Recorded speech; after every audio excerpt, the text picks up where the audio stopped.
Bismillahirrahmanirrahim. Alhamdulillahi Rabbil Alamin. Salatu salamu ala syarfil anbiya'i wal mursalin. Nabiyina Muhammadin wa ala alihi wa sahbihi ajma'in. Assalamualaikum warahmatullahi wabarakatuh. So inshallah, Fiqhul Muyassar, yung sumunod na bahagi, yung kafala. Yung kafala at daman.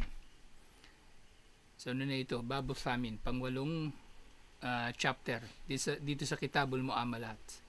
Yung marami sa mga nababanggit dito, yung mga naunang natalakay natin, yung mga pagbebenta at pagbili. Pero marami pang mga napapaloob sa muamalat, yung mga kasal at magagandang asal at iba pa. Pero pangunahin dito syempre itong mga ito kasi maraming nalalabag dito na karapatan ng mga tao pagdating sa pagbenta at pagbili.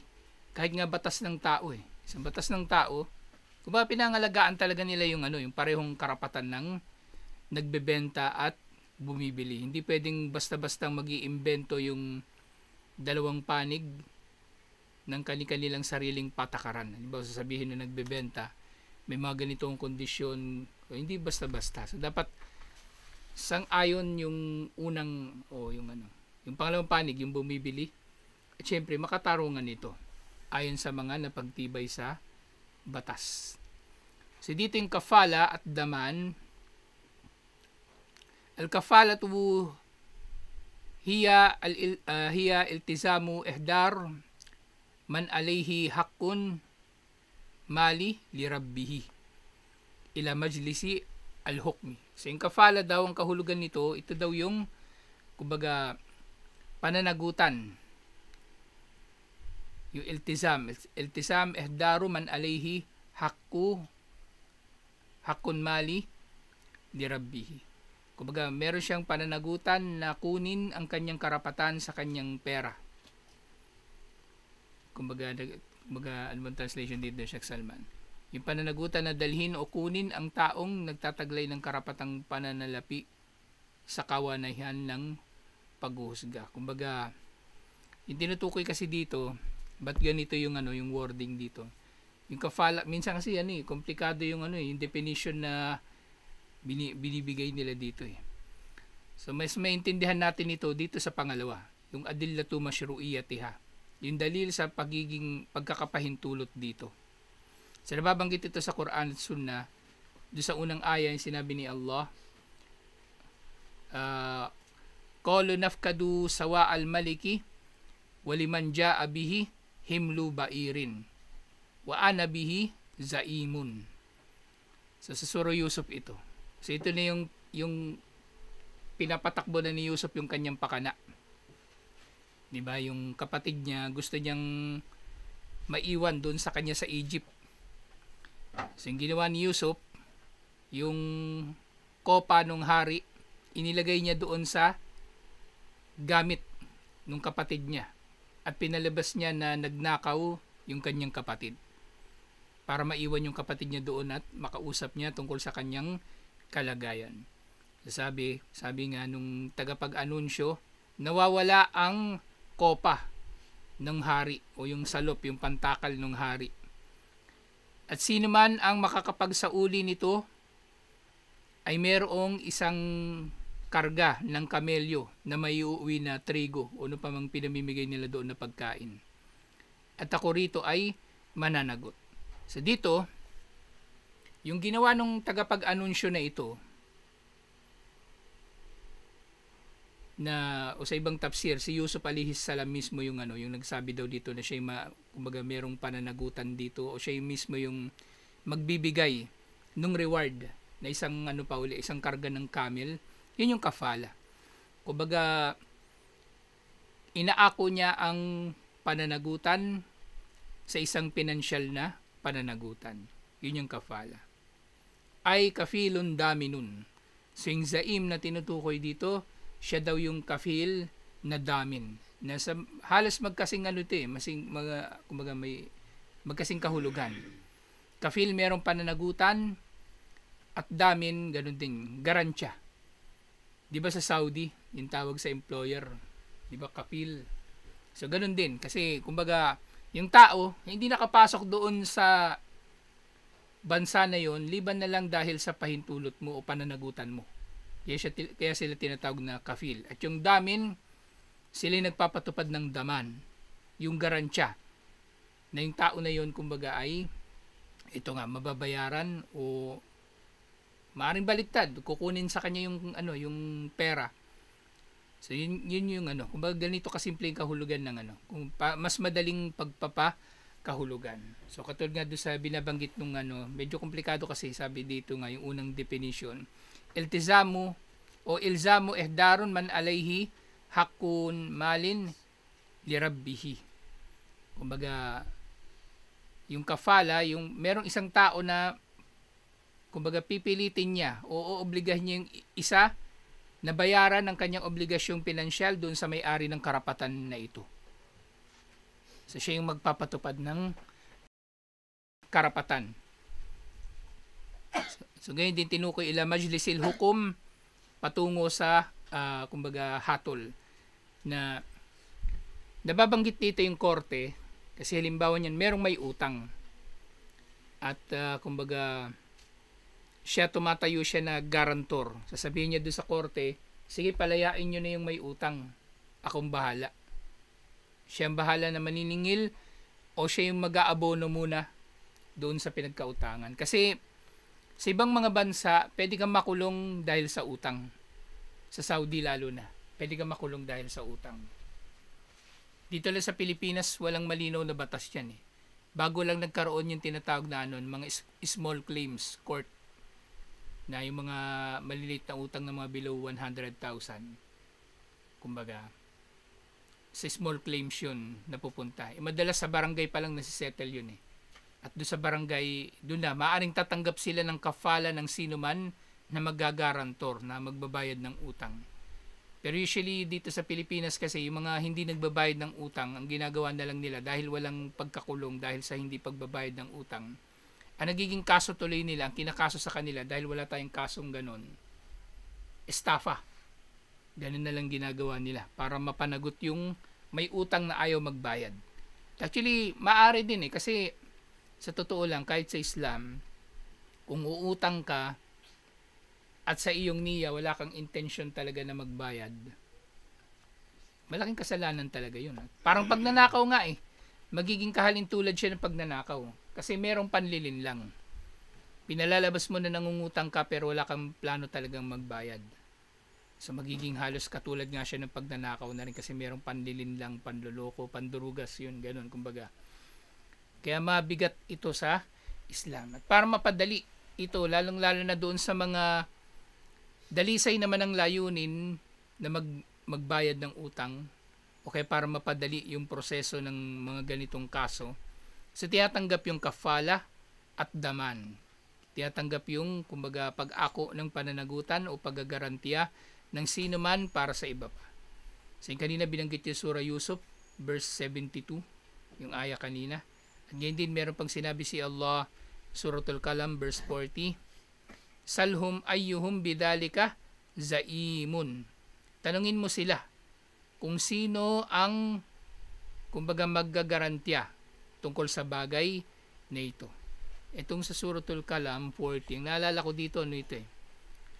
Yung tinutukoy dito yung araw ng paghuhukom. Kung sino sa kanila yung magpoprotekta laban kay Allah sa araw ng paghuhukom. Sino yung magiging zaim para sa kanila. Pero walang magiging tagapagprotekta ang sino man sa araw ng paghuhukom. Kanya-kanya tayo sa araw ng paghuhukom. Tingnan nga natin yung aya na yan. So, balikan natin mula 36. Malakum kayfa tahkumun. Ano problema sa inyo? Bakit ganyan kayo maghatol?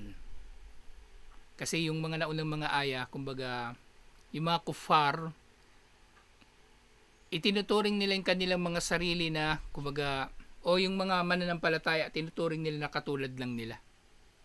Na, kumbaga, kabilang doon sa hindi nila, pagpapakita ng kawalan nila ng pananampalataya, iniisip nila na, pareho lang naman sila ng mga mananampalataya. So walang superiority ang mga mananampalataya sa kanila.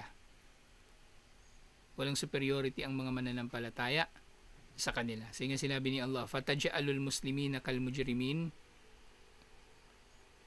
Ginagawa ba ninyo magkatulad ang mga Muslim at ang mga hindi mananampalataya?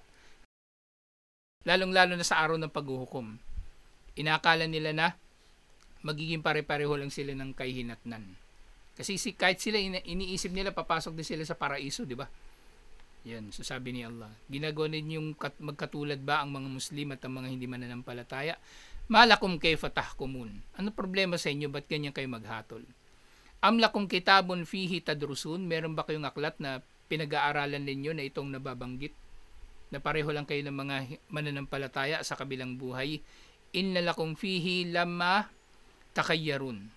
Na doon sa kabilang buhay, makukuha ninyo kung ano lang ang gustuhin ninyo. Kung gusto niyo ng paraiso, makukuha niyo yun basta-basta. Am lakum aymanun alayna baligatun ila yawmil qiyamah. Meron ba kayong pinanumpaan sa amin na tutuparin sa araw ng paghuhukom na kayo'y papasukin sa paraiso? Inna lakum lama tahkumun. Tunay na para sa inyo ang anuman na kumbaga ginugusto ninyo, inahatol ninyo para sa sarili ninyo. Salhum ayyuhum bidhalika zaim. Kaya tanungin mo sila, Muhammad sallallahu alaihi wasallam, sino sa kanila ang makakapaggarantya, makakatiyak na papasok nga sila sa paraiso at magkatulad sila ng mga mananampalataya sa kabilang buhay. So ito yung yung zaim dito pareho sa suratul Qalam, Al-Qalam at sa suratul Yusuf. Ang tinutukoy pareho yung kabilang buhay.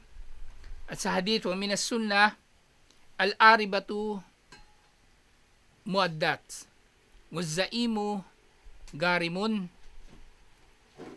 wad-dainu makdiyun. So dito, hadith ito na iniulat ni Abu Dawud. Sinabi ni Propeta Muhammad sallallahu alaihi wasallam, al-aribatu muaddat, ang hiniram daw ay marapat na ibalik. Kasama na rito yung yung anumang bagay na hiniram, malaki, maliit, so dapat itong ibalik. Waz-zaimu garimun. At ang zaim, di ba yung kahulugan kanina sa suratul Yusuf, yung zaim na nag-ako ng pananagutan. So siya ay garim. Siya ay kumbaga pwedeng singilin. So sabihin mo, di ba, yung may nangutang sa'yo, siya ay nag-garantor, hindi ka nga binayaran ng nangutang. So, sabihin mo doon sa nag-garantor, ba si Rashid, nag-garantor kay Yasin. Rashid, si Yasin, di na nagbayad, di ba, ikaw garantor. Pwedeng singilin muna kita. Utang niya 5 milyon, ibigay mo muna 3 milyon. Malay mo, ganun na kayaman si Yasin. Kasi daming baliw ngayon eh. Ay si Rashid pala. Maraming magiging pasyente. Inshallah. Kasi ngayon talaga yun, ang daming parang ang daming nababaliw, ang daming kumbaga nakakaranas ng mga ng mga mental illness, kakababad sa TikTok, kakababad sa social media, Instagram. Unang problema ng tao ngayon yung yung kasi alam mo yung dopamine, di ba? Yung hormone, di ba? Yung dopamine, kapag masaya ka, kapag feeling mo nasa satisfied ka sa nakikita mo, sumasaya ka.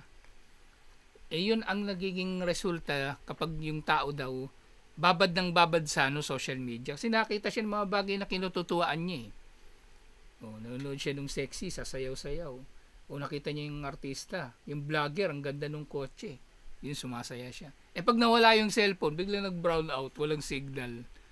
Yun, bumababa yung dopamine niya. Wala na. Mabaliw-baliw na siya nun sa nangyayari sa kanya. Kaya yung bata, di ba? Yung bata hindi dapat pinapabayaan na may hawak na cellphone. Kasi tingnan mo yung mga bata, pag binawi mo yung cellphone, tablet, computer, nagwawala. Yun, kasi dopamine addiction. Maraming ngayon maraming ganyan ang kaso. So si Rashid, pag matuloy ito maging psychiatrist, maging yayaman ka talaga. Inshallah, ikaw na yung lalapitan namin. So, parang nag-code ka daw din po, nag-low ka din kasi 4 years na, 4 years bali 8 years mo. Mag-doctorate ka, tapos mag-code ka muna ng experience ng internship. Kaya kailangan mo talaga ng maningil ng mahal kasi tagal-tagal mo nag-aaral Kumbaga, inshallah. Okay na tayo, alhamdulillah, meron tayo pautangan. Ilang taon na lang, 8 years Lapit na, 7 na lang. Kung buhay pa tayo. Inshallah. May mautangan na tayo. May mautangan na tayo, inshallah. Sa so, doon sa hadith, di ba? Wazaimu garim. So, yung zaim dito, si Rashid, halimbawa. So, siya'y mananagot doon sa utang ni Yasin. Inshallah. Wadayno makdi. At ang utang ay marapat na bayaran. So, yung hiniram ay dapat isauli. Ang nag-ako ng pananagutan ay dapat na managot. At ang utang ay marapat na bayaran. Mula rito, anumang kabaliktaran nito, ibig sabihin haram. Nanghiram ka, tapos ayaw mo na isuli. O haram. O kahit paano, nakalimutan mo isauli. O nawala. Hindi, may hiniram ka, nawala. Tapos, hindi mo na sinabi doon sa may-ari. Hindi ko na sabihin na nawala. Makakalimutan niya rin yun. Ano din yun pananagutan yun Panagutan yun. Paano pag hinanap niya yung gamit niya tapos hindi na niya mahanap? Maalala man niya o hindi maalala, may pananagutan ka pa rin. Tapos yung nag-ako ng pananagutan, dapat lang managot. O ngayon sasabihin niya, wala akong kinalaman dyan. Kayo nag-utangan hindi nyo pwede gidawit dyan. Hindi pwede kasi nga, yung napag-usapan nyo na yun, ano na yun isang anyo na yun ng social contract, nagkasundo na kayo, binding na. Kahit wala pang kasulatan yun. Sabihin ni Rashid, di ba? Nasaan yung kasulatan na garantor ako? Kahit tag-usap lang tayo, saksi si Allah, unang-una, tigit sa lahat. Na ikaw ang garantor. Pero syempre, hindi ibig sabihin na mawawalan na ng pananagutan si Yasin, may utang sa akin. Bago ngayon, magbayad sa akin si Rashid, di ba? Nabayaran na niya yung buong utang niya. Sabihin natin, 5 million din, katulad kanina. So ngayon, nabayaran na ako ni Rashid. Ngayon, si Yasin, may pananagutan pa rin kay Rashid. Hindi ka nakalibre sa utang. Ganun pa rin. Hindi mo siya babayaran, namatay ka bigla, halimbawa, o di sa araw ng paghuhukom, doon ka na masisingil. So, lahat ng ito ay sisingilin, inshallah. Lahat ng ito ay sisingilin. So, yung zaim nga na tinutukoy dito sa wazaimu garimun, yung kafil. Waziama al-kafala. So, yung mula rito, kumbaga yung dalawang bagay na ito. Yung zaim at yung kafil ay magkasing kahulugan. At yung damin, tagapaggarantya, ay ganoon din halos magkalapit na ng kahulugan. Wagad ajma al-ulama'u ala jawazil kafalati lihajatin nasi ilayha wa daf'ad darari anil maddain. O anil madin. So, ang mga ulama daw ay nagkakasundo na pinahintulutan ng kafala dahil sa pangailangan ng mga tao rito at upang maalis ang pinsala doon sa pinagkautangan, doon sa madin. O yun nga, doon sa pinagkautangan. Kasi nga kung halimbawa, dalawa lang sila nag-uusap, yung inutangan at yung nangutang. So, pwede siya tatakbuhan, di ba? Whereas kung merong garantor, ang garantor kasi ang purpose niya kung bakit siya garantor, hindi lang para magbayad ng utang kung tatakbuhan siya. Siya ay tumatayo din bilang saksi na nagkaroon ng utang. Halimbawa, itong inutangan, tinakbuhan, di ba? Tapos yung nagkautang, hindi na nagpakita. Yung inutangan actually, pwede naman na hindi na niya sisingilin yung garantor. Didiretso na siya sa korte. So, pwedeng ganun. Diba, si Rashid, o si Yasin uli, may utang sa akin. Tapos ako, hindi ko nasisingilin si Rashid kahit siya yung tumatayong garantor. Didiretso ako sa korte. O sabihin ng korte, sinong witness na nagkaroon ng utang? O papatawag ko si Rashid.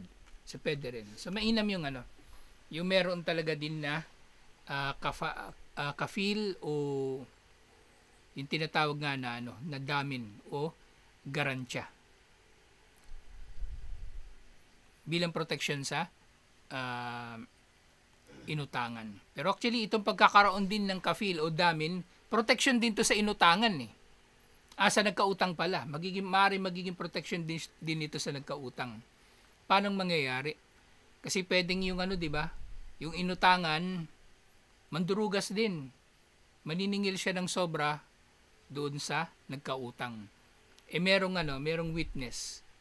So, alam niya, sasabihin ni Rashid, bayad na yung utang niya sa'yo, 5 million. Hindi ka na pwede maniningil pa. So, sobra na. Riba, magiging riba na, di ba? Magiging riba. So, maganda yung maganda yung may witness. Lalong-lalo na sa malalaking utang. Malalaking utang. Pero kung utangin mo lang 10 piso, napunta sa si Yasin, pautang 10 piso, pamasahe. Hindi mo ay, 10 piso pa bang pamasahe? Wala. Wala na, di ba? Magkano ba minimum ngayon? 15. Sabi natin eh. O sabagay, malapit lang 10 piso. Ako naabutan kong pamasahe 150. Kasi first time kong nagsasakay ng jeep, high school ako noon, 1994, first year high school. 150 pa yung naabutan ko ngayon. Laki na ng tinaas pala, inshallah. Sa protection nito para dun sa inutangan. Pero actually, yung kafil na ito, maring magiging protection din siya para doon sa nagkautang, inshallah. So yung arkanul kafala ay 5. So meron itong arkan. Sa lahat ng usapin sa Islam, akida man ito o fiqh ay mayroong mga arkan. Una, as-siga, yung paraan ng kanilang pagkakautangan. Pangalawa, yung kafil, sino yung mananagot, mayroong pananagutan. Al-makfulu lahu. Yung makfulu lahu, kumbaga ito na yung siya yung pinagkautangan. Kumbaga, yung tao na, makfulu lahu yung tao na umutang. Yung ginagarantiyahan. Tapos yung makfulu anhu, siya yung pinagkautangan. Kumbaga. At yung makfulu bihi, yung halaga. So ngayon, para maintindihan natin itong sample. 5, di ba? 5. So balik tayo dun sa sample natin si Rashid tsaka si Yasin. So yung siga ng transaksyon namin utang.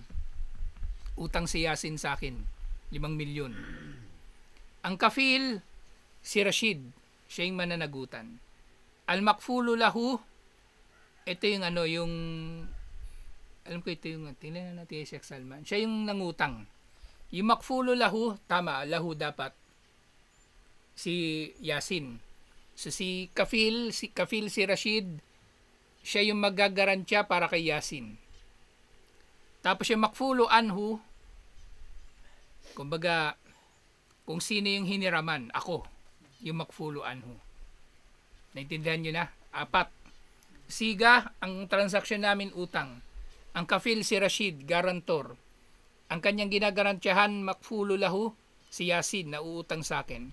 Makfulu anhu, yung tao na, kumbaga, kapag siya yung inutangan, kumbaga nakapag tinakbuhan nga, si Rashid yung pwedeng sisingilin, garantor. O magtitiyak na magbabayad yun ng utang. At yung makfulu bihi, eto na yung 5 million. Yung halaga. Makfulu lahu, makfulu bihi, makfulu anhu. Huwag niyong kalilituhan yun. Yung kahalagahan ng damir. Yung mga adverb, yung pronoun. Diba? Pare-pareho lang, diba? Makfulu lahu, makfulu anhu, makfulu bihi. So, merong 5 arkan. Yung siga, yung yung transaksyon, yung garantor, yung kafil, makfulu bihi, yung nangutang, yung makfulu anhu, yung inutangan, at yung makfulu bihi, kung magkano yung inutang. O ano yung inutang? Si pwedeng diba, yung inutang hindi pera, pwedeng lupa, hinuhulog-hulugan. So yun, ganito yung 5 na arkan. So lahat sila napoprotektahan. Hindi lang yung nagpautang ang pinoprotektahan, pati yung inutangan, pati yung inutang na halaga, tukoy, alhamdulillah. So tatalakayin pa natin nung mas malaliman itong 5 na ito inshallah. Assalamualaikum warahmatullahi wabarakatuh.